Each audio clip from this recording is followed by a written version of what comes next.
Alright, well, I'm uploading a how-to video, and I thought I'd explain to everybody else why it was on my channel. Then I realized I could make an unlisted video, and I figured I'd explain anyway and leave it listed.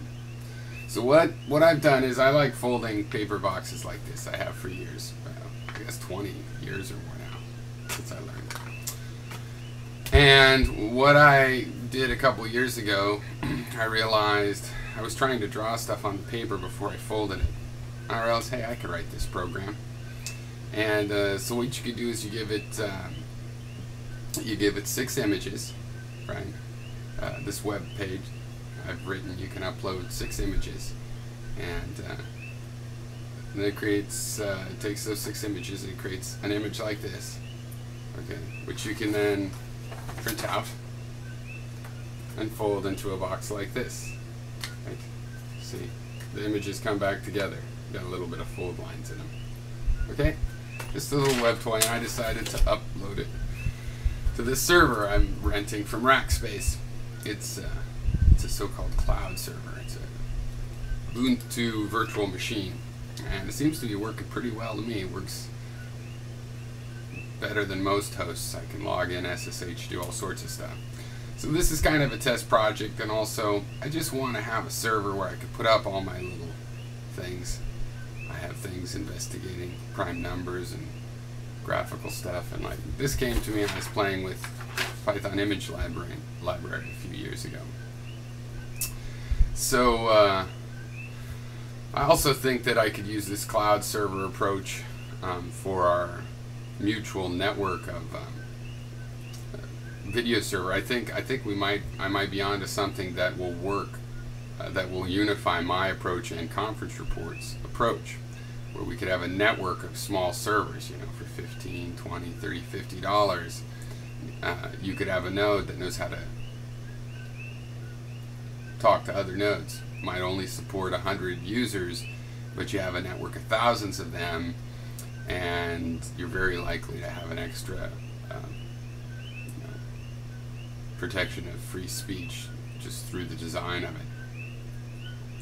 Just to remind people, I mean, I'm interested in just enforcing the law of the land, you know, which includes fair use. It also includes obvious copyright infringement not being tolerated. Again, the law of the land, not my particular opinions necessarily, but the law of the land. I don't think we're getting what the law would provide, and I think that's because you can't do that on an advertisement-based platform. It's unreasonable.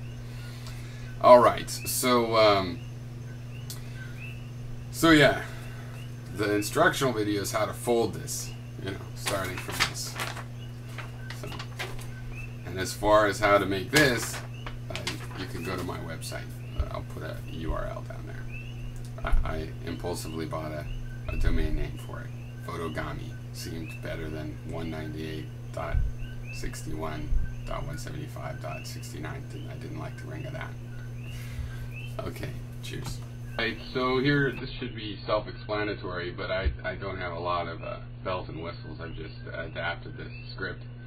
But what you could do is you choose files. So I'll just choose some numbers here. And I don't know if there's a way to choose them all at once. That'd be great. Multiple file upload maybe, but how would I know which side to put it on?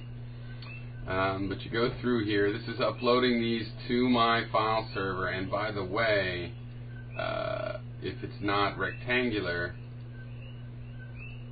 it cuts out the rectangular part. I'm sure we'll see an example here. Let's see, it's 4, happy 4.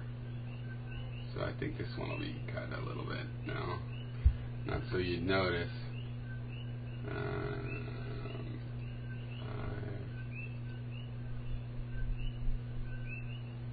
And then 6. That one looks a little taller than it is wide. Let's see if that one gets cut a little bit. Yeah, trimmed a little. So you need to make them square if you care about that. All right. Then you click the make origami thing, and it makes the picture. And if you want to print it, it's a 1 megabyte picture. Probably suck up all my bandwidth if too many people use it.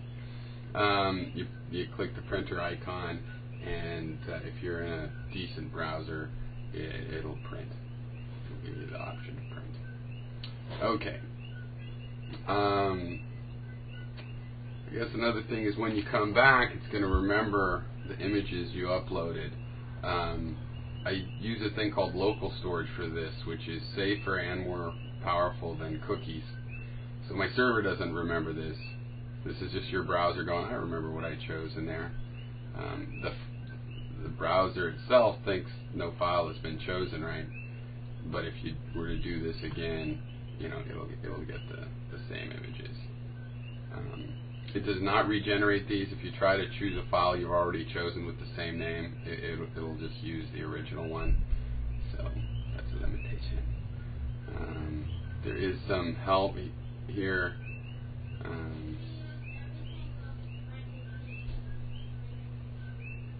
Alright. Check it out. Tell me what you think of it. Again, I'm just doing this as a first thing to try out the server, setting it up, see how it works. Works great. I love this thing up here. I've been playing with this lately. It's called C8AT, and it is the awesome. Okay, cheers.